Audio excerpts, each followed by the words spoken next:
Hello everyone, आप सभी का स्वागत है। हिस्ट्री के मॉडल पेपर के सेट नंबर 2 में आज हम करने वाले हैं वो सारे इंपॉर्टेंट प्रश्न जो बिल्कुल एग्जाम के दृष्टिकोण से मोस्ट इंपॉर्टेंट है।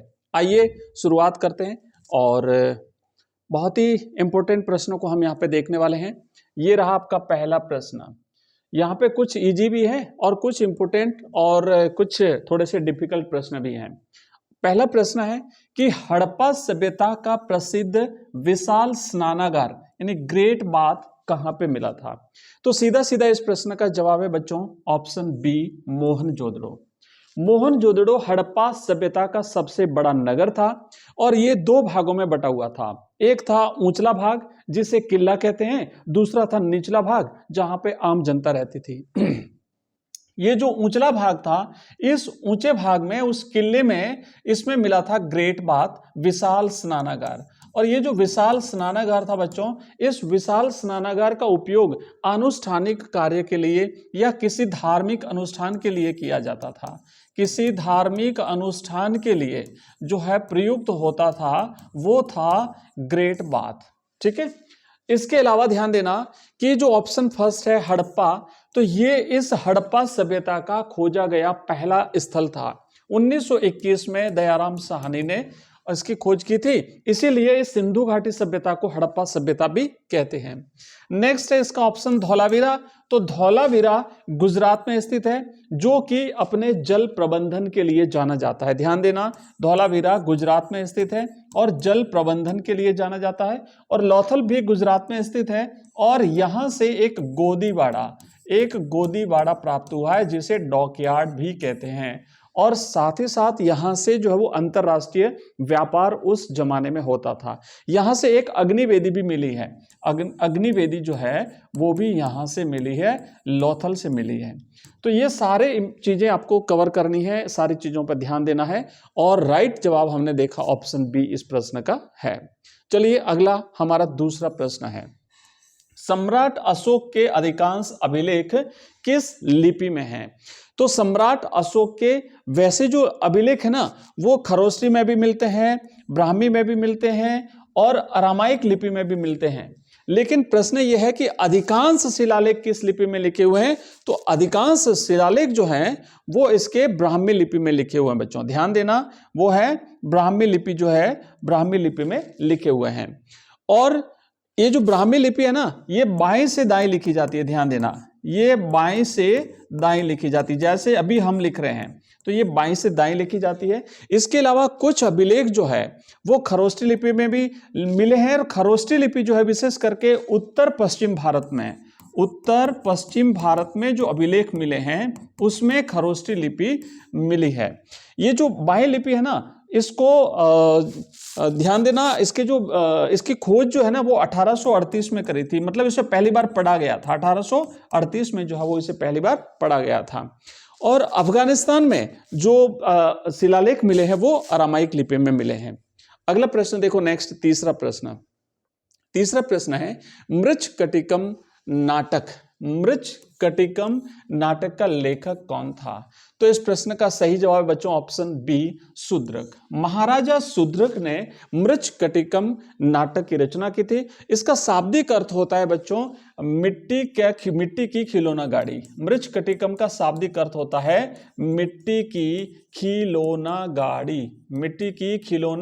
गाड़ी, मृच्छकटिकम।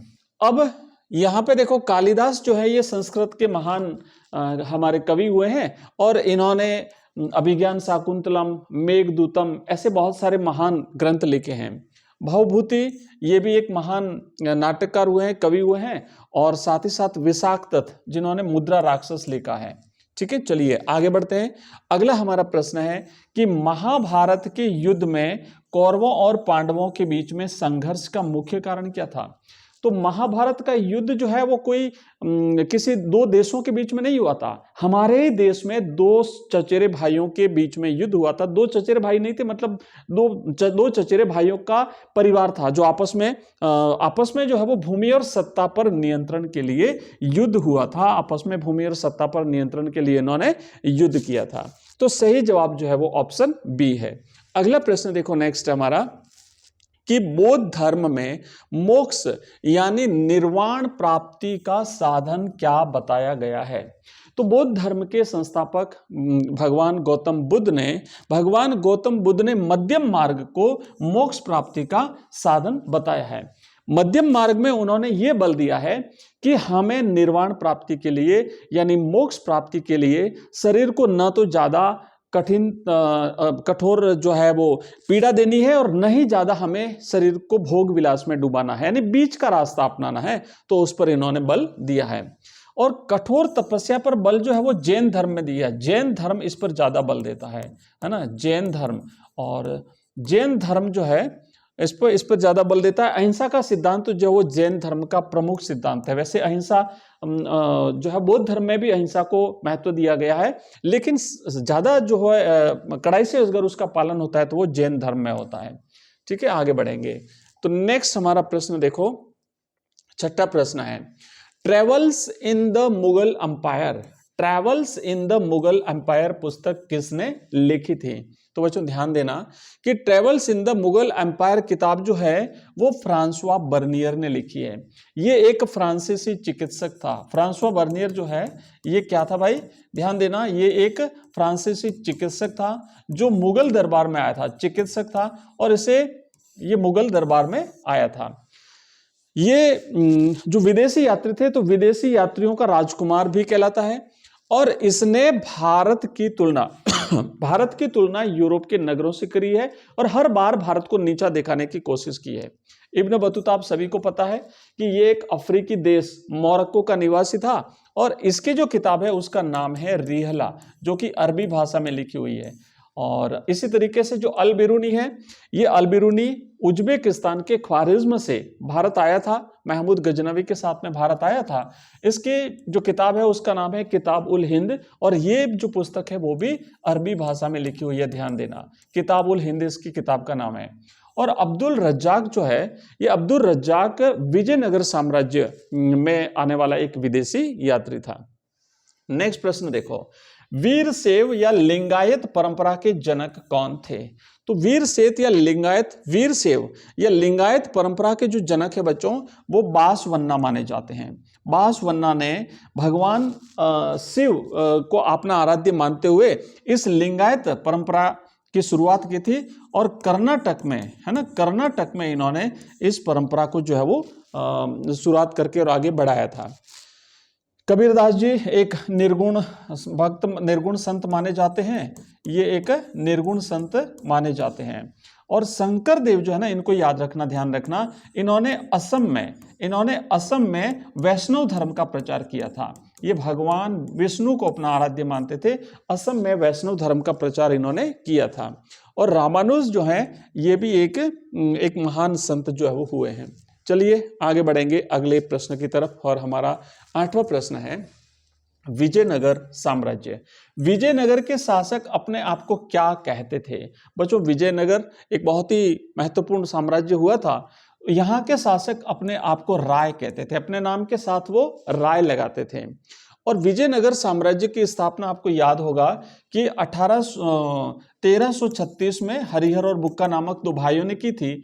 और शासक यहाँ जो थे वो अपने आप को राय कहते थे, जैसे कृष्णदेव राय।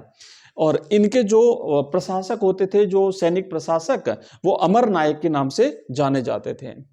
अगला आगे बढ़ेंगे। नेक्स्ट नेक्स्ट प्रश्न है हमारा कि अकबर ने जजिया कर कब समाप्त किया था?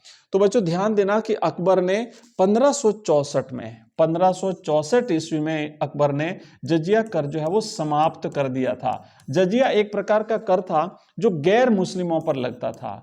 गैर मुस्लिम का मतलब ये था कि जैसे हिंदू, ईसाई, ये जो लोग थे, इनको एक ये धार्मिक कर देना पड़ता था। इससे उन्हें मुस्लिम राज्य में रहने का अधिकार प्राप्त होता था, उन्हें संरक्षण मिलता था।